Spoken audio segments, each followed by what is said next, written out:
Welcome back to 30 Days to Learn Photoshop. This is day 15, the Magic Wand tool, and my name is Ben Gribbin. In today's lesson, we're going to learn how to use the Magic Wand tool.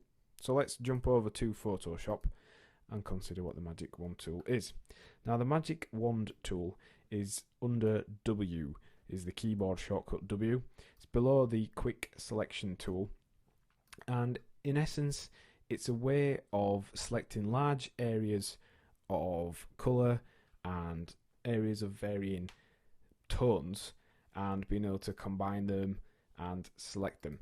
So if we just click on the tool, click on an area we want to select, we can select that area, and then if we unlock the layer, we can actually delete that, we can change the colour of it, we can do all kinds of things, and there's various options. One thing you will notice with all the tools within Photoshop, a lot of them do share options. So for example, the Magic Wand tool shares options with the marquee tools and the lasso tools. We can add multiple selections.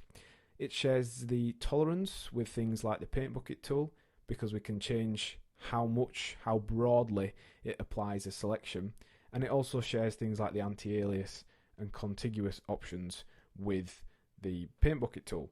So it is quite handy. Once you start learning everything, you kind of get familiar with what different options and settings are for. So let's select this background of this colour. It's not all entirely one colour, but we can hopefully select basically all of this background. So we're going to click onto the area we want to first select. Then if we were to press this button up here, which is the Add to Selection button, alternatively we can press Shift and click. We can start adding additional areas, and you can see it's basically almost selected the entire thing. So if we were to delete that now, we'd be left with our object here and also some of the shaded darker areas, which we can then just go through, manually select and completely delete using the Magic Wand tool. Now once you get to an area such as that last one, if you notice, it actually deleted, or it would have done, it selected all of this image, and that's because we need to tweak the tolerance. So if we turn the tolerance down to 10, it will make it much more accurate when we're selecting colours. Now you will notice it's got pretty rough edges on this tool, and that's even with anti-alias on. If we were to turn this off, it would be even more noisy. You can see it looks like we've been using the dissolve blending option there.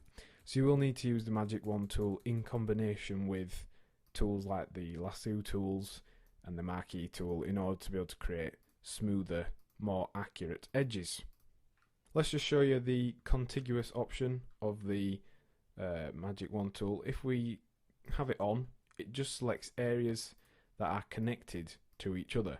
But as with the paint bucket tool, if we turn it off, it will then select multiple areas even if they're not connected.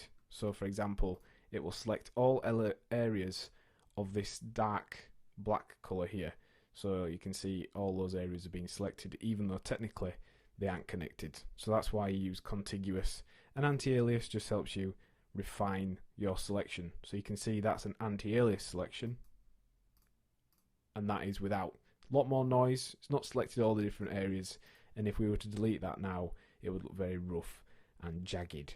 So in today's lesson, we've looked at how to use the Magic Wand tool to select large areas of colour or of an image.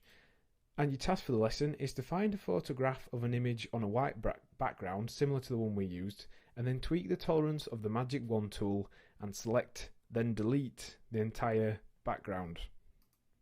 Next time on 30 Days to Learn Photoshop, we'll be looking at shapes and custom shapes. Thanks for listening.